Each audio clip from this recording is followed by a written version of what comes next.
नमस्कार दोस्तों, कैसे हैं आप। उम्मीद है आप और आपका परिवार एकदम बढ़िया होगा, स्वस्थ होगा। अपने पंजाबी.com देख रहे सभी फैंस को नमस्कार। चलिए आज बात करते हैं हम पंजाब के एक ऐसे महान कवि की जिन्होंने अपना नाम, अपने परिवार, अपने पंजाब का नाम पूरी दुनिया में रोशन किया। चलिए बात करते हैं सदी के सबसे महान कवि की, शिव कुमार बटालवी। पिछली सदी में 60 का दशक ऐसा था जब कवि युवाओं के आदर्श हुआ करते थे और कविताएं आत्मा की गहराइयों से लिखी जाती थी। इस समय की कविताओं में प्रेम नदी के पानी सा बहता था और दुख किसी छप्पर से बूंद बूंद नीचे गिरता था। शिव कुमार बटालवी ऐसे ही एक कवि थे। वह पंजाब में से थे और उनकी कविताओं में वारिस शाह और गुलाम फरीद के संवेदनात्मक शब्दों की गूंज थी। पंजाब में जैसे 5 नदियां खिलखिलाकर बहती हैं, वैसे ही कविता शिव कुमार के भीतर से निकलकर और लोगों के दिलों में बस गई है। इस कविता में गाढ़े प्रेम के उद्धार थे और साथ ही बेड़ा की उदासी और दुख भी। इस कविता में शिकायत भरी बेचैनी थी, शराब उनका एकमात्र सहारा था। शिव कुमार का जन्म 23 जुलाई 1936 को पंजाब के सियालकोट में पैदा हुए थे, जो अब पाकिस्तान में है। उनके पिता पंडित कृष्ण गोपाल ब्रिटिश सरकार में पटवारी थे। बंटवारे के बाद उनका परिवार बटाला प्रेम नगर मोहल्ला में आ गया था। यहाँ आने से पहले शिव कुमार ने अपनी शुरुआती शिक्षा पूरी कर ली थी। उच्च शिक्षा के लिए उन्होंने पंजाब विश्वविद्यालय में दाखिला ले लिया था। शिव कुमार के पिता चाहते थे कि वे कोई सरकारी नौकरी कर ले, लेकिन शिव कुमार उनके लिए कभी राजी नहीं और उसी समय शिव कुमार ने कविताएं लिखना शुरू कर दी थी। उन्होंने अपने नाम पर बटालवी जोड़ते हुए बटाला को ताउम्र खुद से जोड़ लिया। गांव में पनपने वाली किसी सीधी सादी कहानी की तरह शिव को भी मेले में एक लड़की से मोहब्बत हो गई। जब वो लड़की नजरों से ओझल हुई तो ये गीत बना, एक कुड़ी जिदा नाम मोहब्बत है। वे अपने दोस्तों के सामने उसका पाठ करते थे। इसी समय शिव कुमार नैना नाम की एक लड़की से मिले। दोनों को प्रेम हुआ ही था कि एक दिन अचानक नैना की मृत्यु हो गई। शिव कुमार उसकी जुदाई में ऐसे टूटे कि उसके दुख में उन्होंने नैना नाम का एक शोक गीत लिख डाला। नैना से बिछड़ना उस कर्म का हिस्सा था जिसे शिव कुमार की जिंदगी में बार बार दोहराया जाना था। मैना के बाद उसकी जिंदगी में कई स्त्रियां आई और बिछड़ गई। शिव कुमार अति संवेदनशील होने की वजह से ऐसे ही शोक गीत और कविताएं लिखते थे। उस दौर की प्रसिद्ध कवियत्री अमृता प्रीतम ने उन्हें बिरहा का सुल्तान नाम दे दिया। ऐसे ही एक कविता की 2 पंक्तियां थी, चूरी कुट्टा ते ओ खांदा नाही असी दिल दा मांस खुआया। मतलब कि उस लड़की ने कभी भी प्रेम का स्वाद नहीं चखना चाहा, लेकिन मैंने उसे अपने दिल का हिस्सा चुगने को दिया। इसी क्रम में उन्हें गुरुबख्श सिंह की बेटी से प्यार हो गया।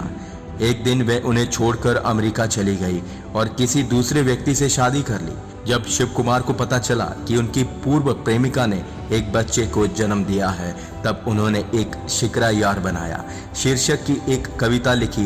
ये एक प्रेम की कविता थी और पूरे पंजाब में मशहूर हुई। इस समय शिव कुमार पंजाब में मशहूर हो चुके थे, लेकिन अभी देश विदेश में उन्हें पहचाना जाना बाकी था। 1965 में लूना नाम से उनका विख्यात नाटक प्रकाशित हुआ। इस नाटक ने उन्हें देश और विदेश में ख्याति दी। इस नाटक ने उन्हें पंजाब के आधुनिक कविता होने का दर्जा दिलाया। इसी नाटक ने उन्हें साहित्य अकादमी का पुरस्कार दिलाया। इस पुरस्कार को जीतने वाले वे अब तक के सबसे युवा साहित्यकार हैं। शोहरत पा लेने के बाद भी उनके दिल को सुकून नहीं पहुंचा। ऐसा लगता था कि दुख उनके जीवन का स्थायी भाव हो चुका था। वे बेतहाशा शराब पीते थे और पूरे समय कविताएं लिखते रहते थे। उन्हें अपने आसपास के लोगों से घृणा सी हो गई थी। उन्हें लोगों के दोहरे व्यवहार पर गुस्सा और दुख दोनों होते थे। इसी क्रम में वे लिखते थे, लोहे दे शहर विच पित्तल दे लोग रहंदे ने, सिक्के दे बोल बोलना शीशे दे बेत। मतलब कि लोहे के इस शहर में पीतल के दिल वाले लोग रहते हैं, हमेशा पैसों की भाषा बोलते हैं और कांच के कपड़े पहनते हैं। आगे 1967 में उन्होंने अरुणा से शादी कर ली। अरुणा से 2 बच्चे पैदा हुए। ऐसा लगा कि उनके जीवन से दुख हमेशा के लिए चला गया, लेकिन असल में ऐसा नहीं था। उन्हें हमेशा लगता था कि लोग बस एक दूसरे को धोखा दे रहे हैं, कोई किसी के लिए सच्चा नहीं है। शायद इसलिए वे जल्दी मर जाना चाहते थे। लोगों की क्रूरता उन्हें खाई जा रही थी। आगे वे लिखते हैं, असा ता जोबन रुत्ते मरना, जोबन रुत्ते जो भी मरदा, फुल बने या तारा। मतलब ये है कि वे चाहते थे कि जल्द ही मर जाएं, लेकिन जो कोई भी जवानी में मरता है वो या तो फूल बनता है या तारा।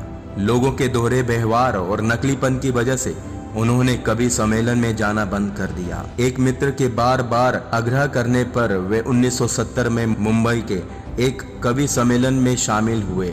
मंच पर पहुंचने के बाद जब उन्होंने बोला तो पूरे हॉल में सन्नाटा छा गया। उन्होंने बोला कि आज हर व्यक्ति खुद को कवि समझने लगा है। गली में बैठा कोई भी आदमी कविताएं लिख रहा है। इतना बोलने के बाद उन्होंने अपने सबसे प्रसिद्ध रचना एक कुड़ी जिदा नाम मोहब्बत है गुम है।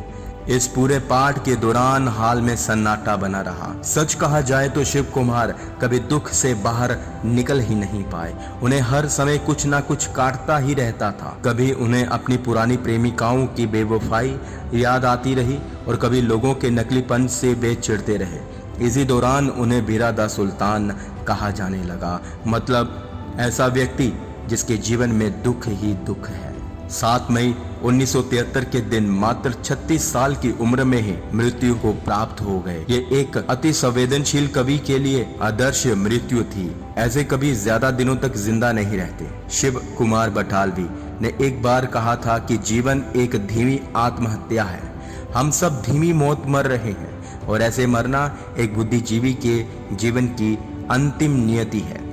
शायद इसी धीमी आत्महत्या से बचने के लिए ही वे इतनी कम उम्र में इस दुनिया को हम सबको छोड़ चले।